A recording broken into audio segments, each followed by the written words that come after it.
Rasisme itu soal besar di tanah Papua. Rasisme ini yang dialami orang Papua ini mesti kita lihat dalam konteks sejarah kontak Indonesia dan Papua. Nah, itu berarti tidak hanya sejak tahun 60-an, tapi sebelum itu.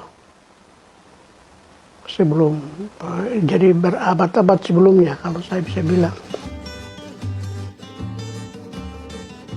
Kami sedang mengusahakan terjemahan dari satu orang pendeta, Dirk Bout, itu dulu sendiri Belanda yang dari Mansinam mereka tugaskan dia ke Fak-Fak tahun 1918 begitu, tapi dia bikin buku kecil tentang pengalaman orang Fak-Fak, Onin, Kowiyai, Teluk Berau, hubungan mereka dengan Seram, Goram, Ternate, Bugis, Makassar. Nah, dalam buku itu dia khusus menyebutkan tentang pasar budak yang yang waktu itu terkenal di Seram dan Goram. Belanda yang waktu itu punya basis di Banda juga, dia juga macam iri begitu. Karena di Banda budak orang Papua itu mahal sekali. Jadi orang Seram dan orang Goram Indong pegang kunci. Belakangan orang Seram dan Goram buka pasar di Rambati, pasar budak. Jadi setiap tahun itu orang Seram dan Goram yang sudah menetap di Rambati, Fak-Fak sekitar itu, dong kerjanya itu. Jadi waktu itu cara bagaimana mereka ambil para budak orang Papua itu mereka datang, serang kampung, hancurkan, bakar. Laki-laki dewasa lari ke hutan, dan yang tertinggal itu ibu-ibu, anak-anak dan orang tua. Nanti mereka bawa di belakangan mereka saat buka pasar itu di Rambati, mereka jual di situ, dan orang dari Makassar datang, Bugis datang, baru mereka bawa ke sana jual lagi.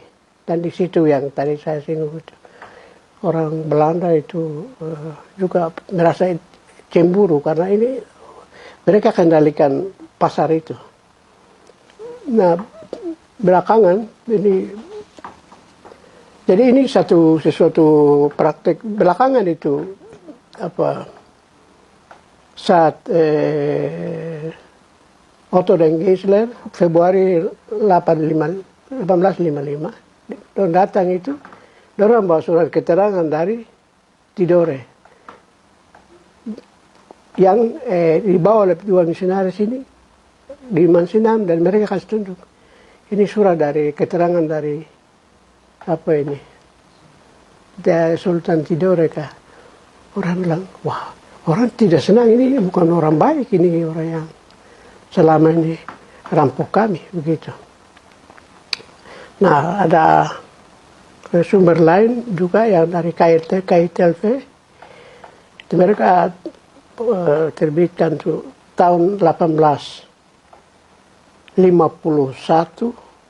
saya baca itu laporan-laporan dari residen Ambon ke Jakarta itu tentang Ternate dan Tidore yang setiap tahun kirim perahu hongi yang memuat 20-30 orang itu tiap tahun ke sana, itu tidak hanya ini, tidak hanya ke Fak-Fak, Berau dan lain-lain, tapi juga mereka kayak Manokwari dan lain-lain juga. Tapi yang intinya itu disebutkan di situ, 1 tahun, pernah ada 1 tahun Presiden mencatat itu perang Hong itu pernah kasih punah orang Papua yang tempat yang dong kunjungi. Sehingga waktu itu ada Jakarta waktu itu membentuk tim penyelidikan ke situ. Nah, yang memang yang luar biasa itu ini jadi orang Papua juga tidak begitu, tidak terima begitu saja. Mari, aduh, puji Tuhan, mari, ambil kami, bukan. Jadi orang Papua juga kembangkan budaya, perlawanan, resistensi, dan yang paling luar biasa itu orang Biak. Orang Biak itu dengan budaya, bisa buat budaya apa? Laut, bisa bikin perahu, bisa bikin pagarang besi dan lain-lain. Mereka mahir dalam perang. Jadi satu kali, saya kira 1861, nanti kami cek tahunnya. Tapi itu mereka berhasil usir Portugis, tolong selamatkan Tidore kalau saya tidak salah. Usir dia sampai dan mereka berlayar sampai di Banda, sampai di Jawa, orang Biak ini. Kuasa itu. Mereka sebut itu Viking dari Biak, dari Hunea. Jadi teman-teman saya selalu respect to fighting spirit itu. Jadi ya, jadi satu kali karena mereka kasih kalah itu singkirkan Portugis, usir dari Ternate. Jadi itu Sultan dia kasih anak perempuan, kawin dengan panglima perahu orang Biak, dan dia kasih keturunan dari Sultan, putri dari Sultan ini dapat 4 orang laki-laki, dan itu ya Raja Ampat itu. Itu Raja Ampat itu dari situ. Lalu sepanjang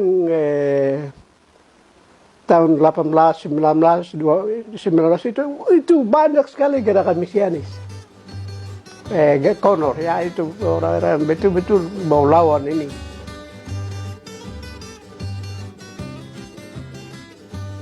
Periode tahun 60-an itu ini, aduh saya selalu hormat si Eliezer Bonai ini. Ini orang hebat. Luar biasa, orang paham sejarah Papua ini. Eliezer Bonai ini. Saya baru dapat dia punya naskah buku di Australia. Kebangkitan nasionalisme Papua. Tapi aduh, itu sekitar 300 halaman. Kita setengah mati kerja itu. Karena ada halaman yang dia sisipkan dan aduh. Jadi kita mesti baca semua satu kaligus baru mana ulang lihat dia. Itu Eliezer Bonai, ada orang itu. Jadi orang itu dia bawa memoria pasionis yang tadi saya cerita itu. Orang itu luar biasa. Itu dia tahun 62, 63 dia gubernur pertama. Saya kira tahun 63 begitu jadi gubernur dia pertama, baru mungkin tahun 64 dong ganti dia, kasih Pak Frans, kasih Pak benar-benar monyet itu.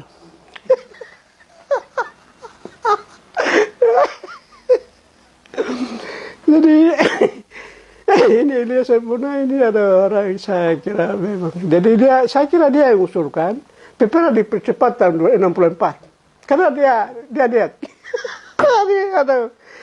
Aduh, kita mesti bikin satu monumen untuk dia ini.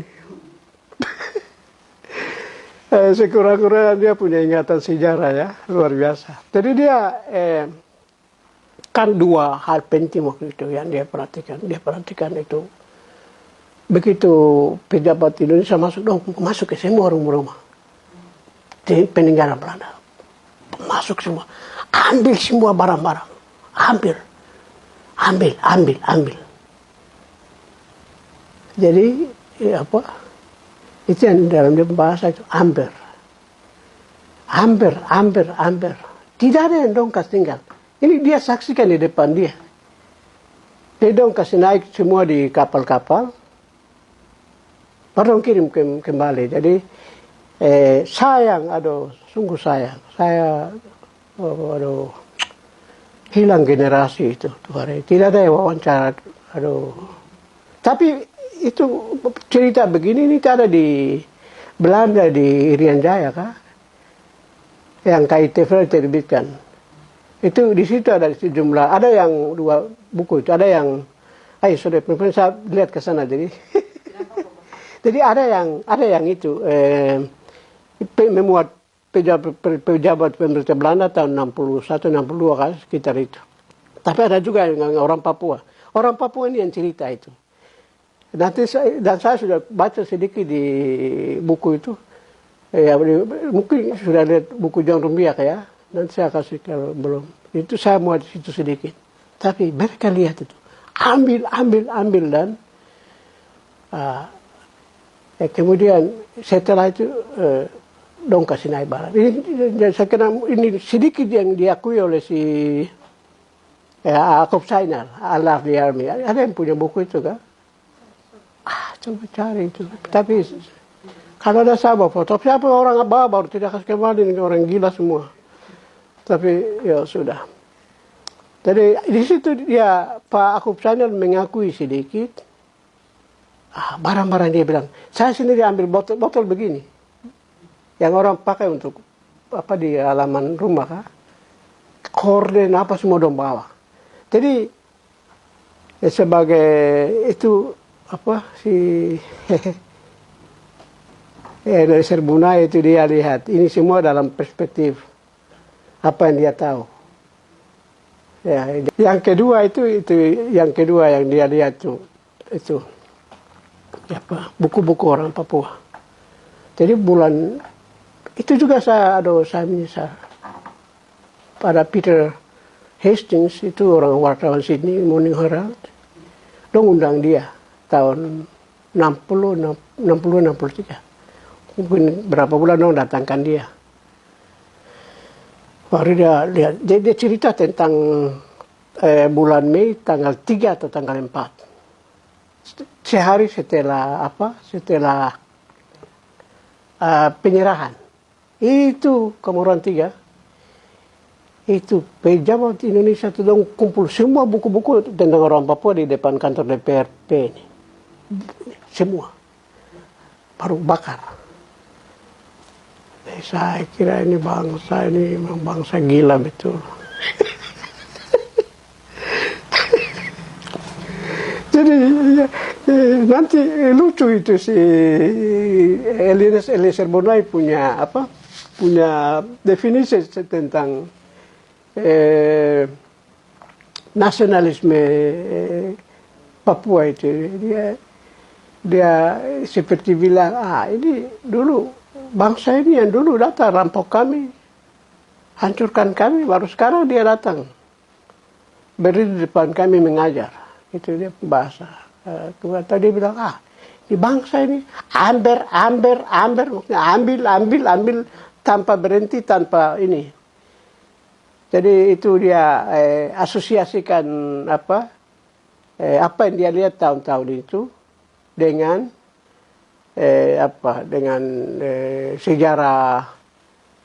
Saya kira itu kita biasa bilang memori ingatan kolektif orang Papua itu yang diwariskan dari generasi ke generasi.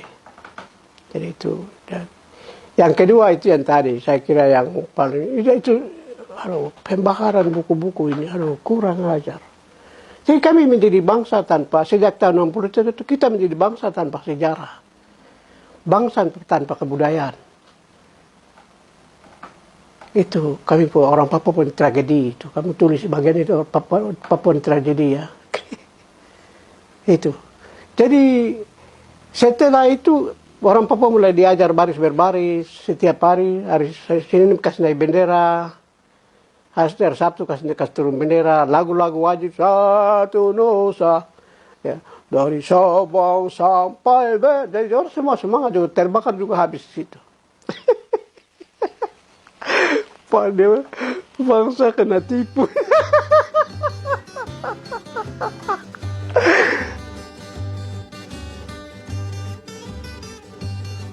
Waktu itu terkenal diktum mengangkat orang Papua, orang Irian Barat, mengangkat orang Irian Barat sejajar dengan suku-suku lainnya di Indonesia.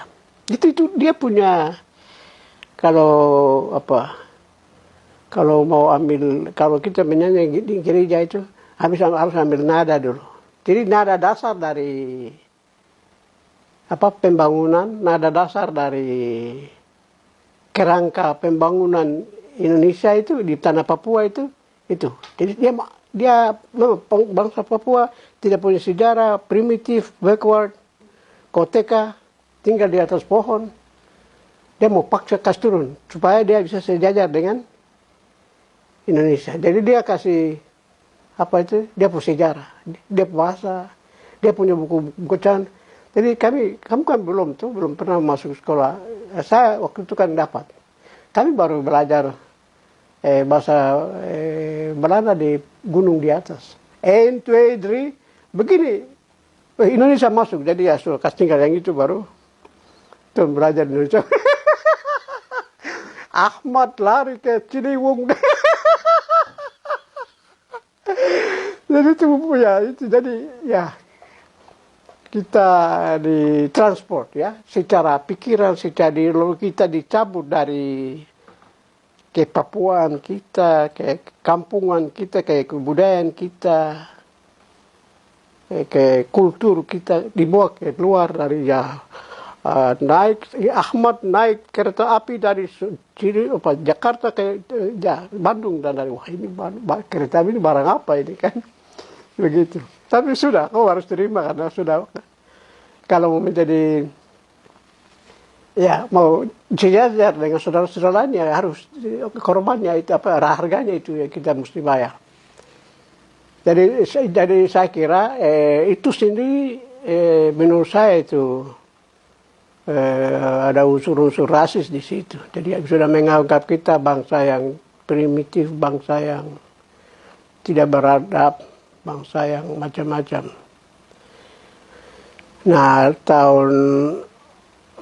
tapi itu yang saya kira karena begitu orang Papua juga terima saja sejarah selanjutnya itu kita ada datangan Indonesia. Dan April 64 tahun 64 sampai 69 itu semua pimpinan gereja ini diundang agama dibawa ke Jakarta baru diindoktrinasi. Ya semua gereja bahasa harus menyesuaikan, bahasa harus ya waktu itu neokolonialisme dan segala macam yang Soeharto punya yang tinggi-tinggi itu semua ikut. Karena Soekarno, mereka dibawa ke Istana Bogor di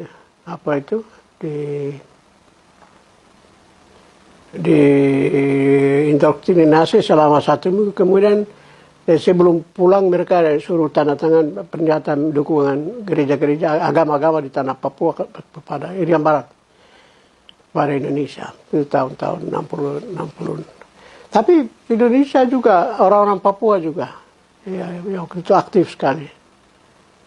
Jadi itu yang terjadi itu macam Indonesia pakai tangan orang Papua untuk melakukan apa yang Indonesia mau gitu.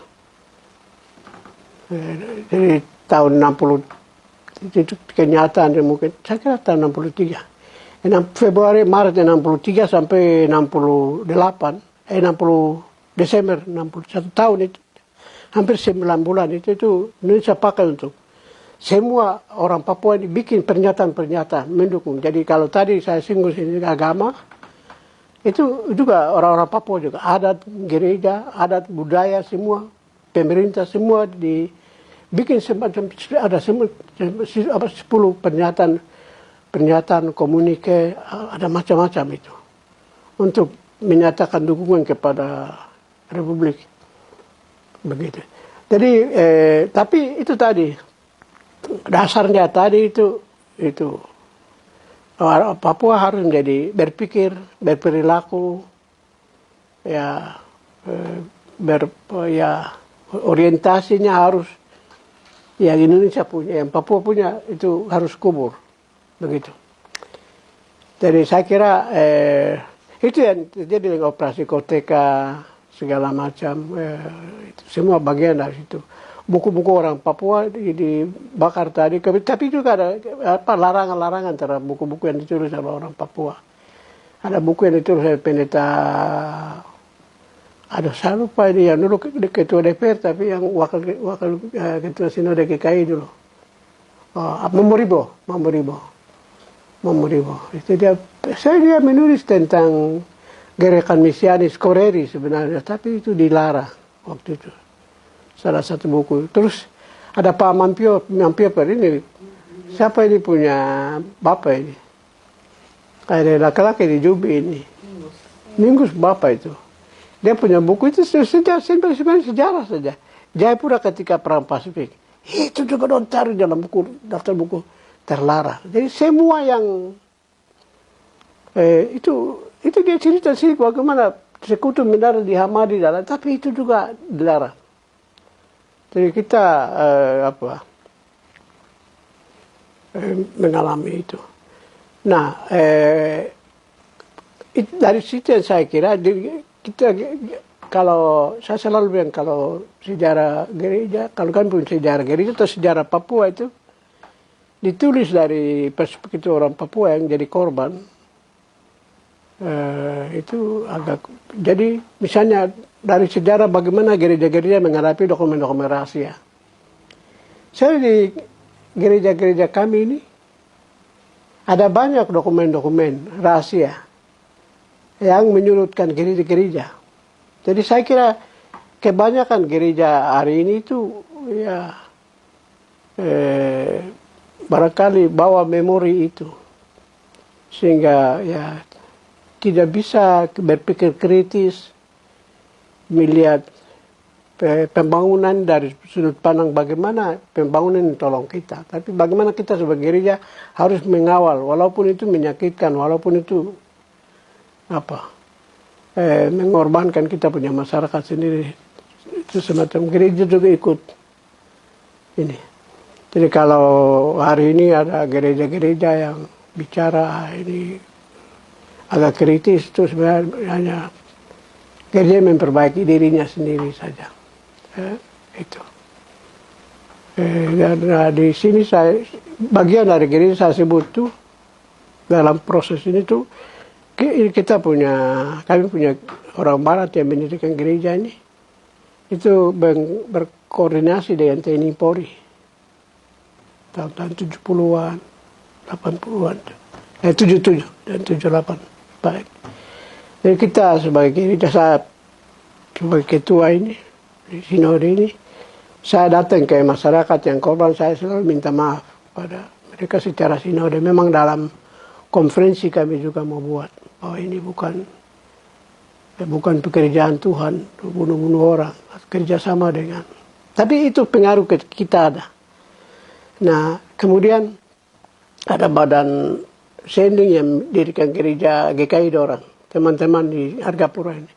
Itu sending itu juga main keras sejak tahun 50 untuk tekan orang-orang Papua masuk ke dalam NKRI, mendukung yang tadi.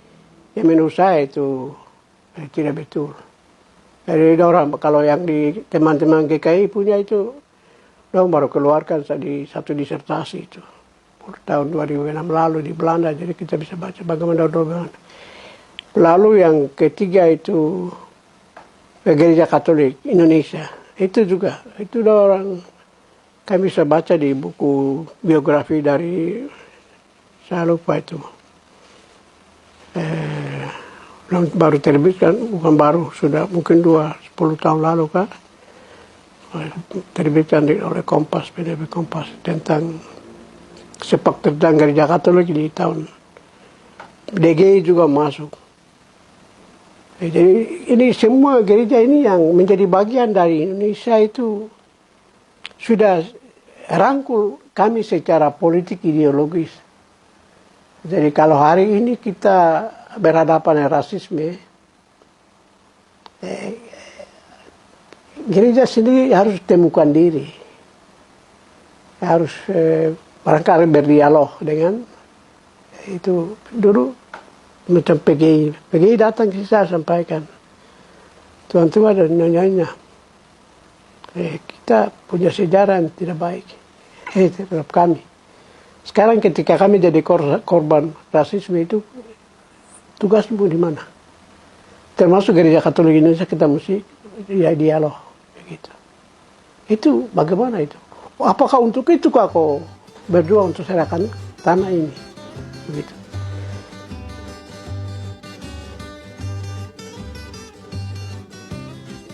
Jadi saya kira kalau saya itu soal pokok yang kita ada di dalam aksi 1-2 hari terakhir, 1-2 minggu terakhir itu rasisme. Rasisme yang menyemangati, menginspirasi seluruh kebijakan pembangunan Indonesia di tanah Papua sejak tahun 60-an. Dan campur baur juga dengan militerisme. Yang didukung oleh institusi-institusi agama, gereja yang mengantar kami sampai hari ini.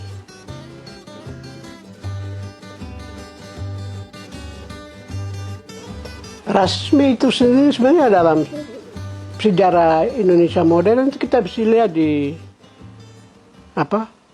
jel-jel, ujaran-ujaran rasis saat Persipura bermain di Malang misalnya, bermain di Bandung, jelas.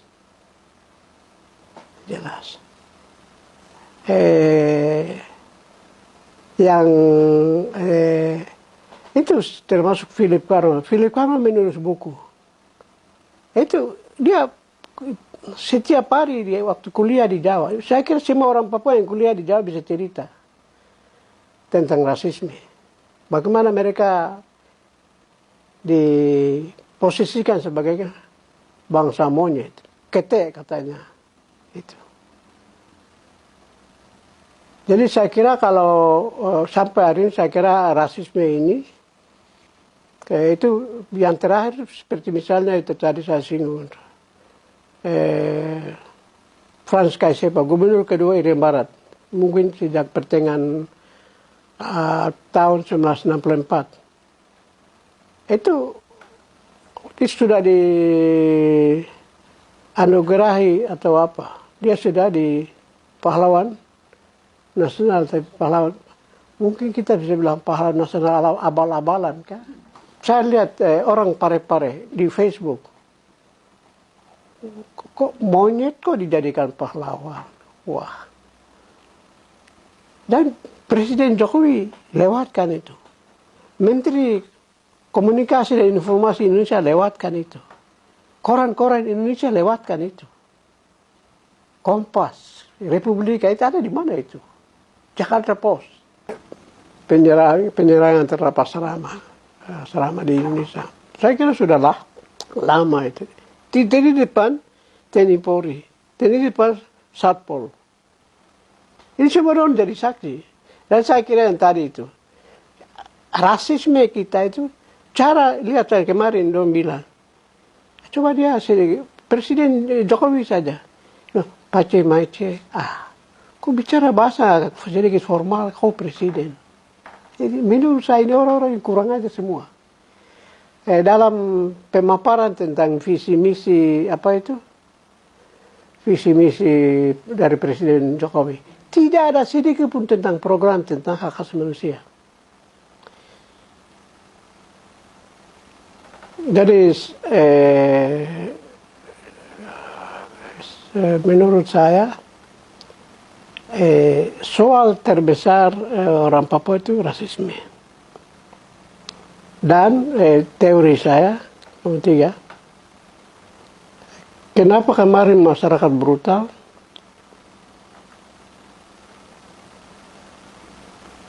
Itu menurut saya bagian dari negara ini, strategi negara ini untuk mengalihkan opini publik. Supaya orang Papua tidak bicara rasisme lagi.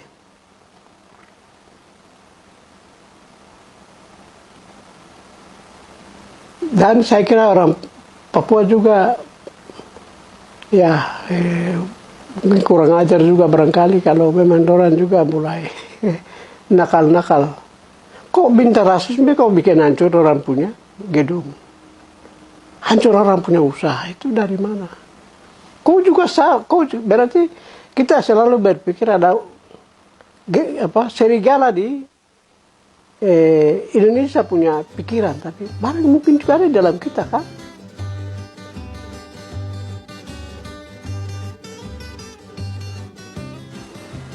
Orang Papua harus belajar untuk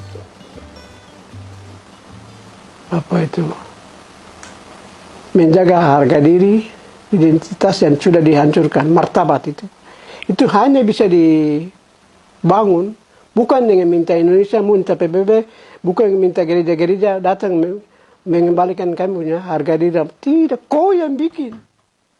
Ini yang kurang ajar. Kau yang orang Papua sendiri bikin. Buktikan bahwa kami ini bangsa yang bermartabat. Bikin keluarga yang betul.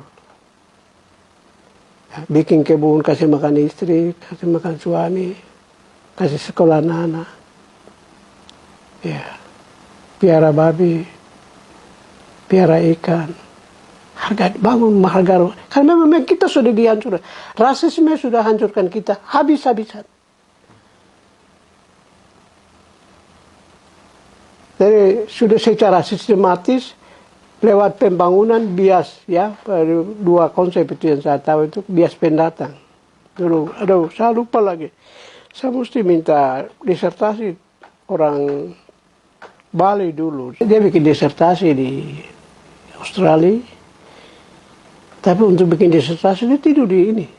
Tahun 70-an bangun tidur di terminal lama ini yang depan kantor pos ini. Pergi ke Arso, ke segala macam. Dia bilang. Dia bisik, saya akan pimpin tim pertama untuk bikin tim 100. Dia bisik, Ben, pendeta, kamu harus merdeka. Bangsa yang tidak akan kasih kamu ruang. Saya bilang, kenapa? Dia saya sebagai pendeta punya disertasi, tapi kau juga baca saya punya, apa itu? Dia bilang, apa yang Indonesia bikin di Papua? Itu seleranya, kebutuhannya, harapannya, impiannya orang Jawa semua. Orang Indonesia. Orang Papua tidak ada dalam pikiran Indonesia. Tidak ada. Waktu itu dia penasihat. Tapi disertasinya ada di waktu mau saya mesti minta. Jadi itu memang dia yang kenal itu kerangka migrant bias, development policy. Jadi kebijakan pembangunan bias pendatang. Jadi kita, kamu tidak saya pakai bahasa kitab suci. Kita dihisap ke dalam dia punya pikiran. Kita orang Papua diserap. Sehingga kita bisa menyetujui, melaksanakan apa Indonesia mau.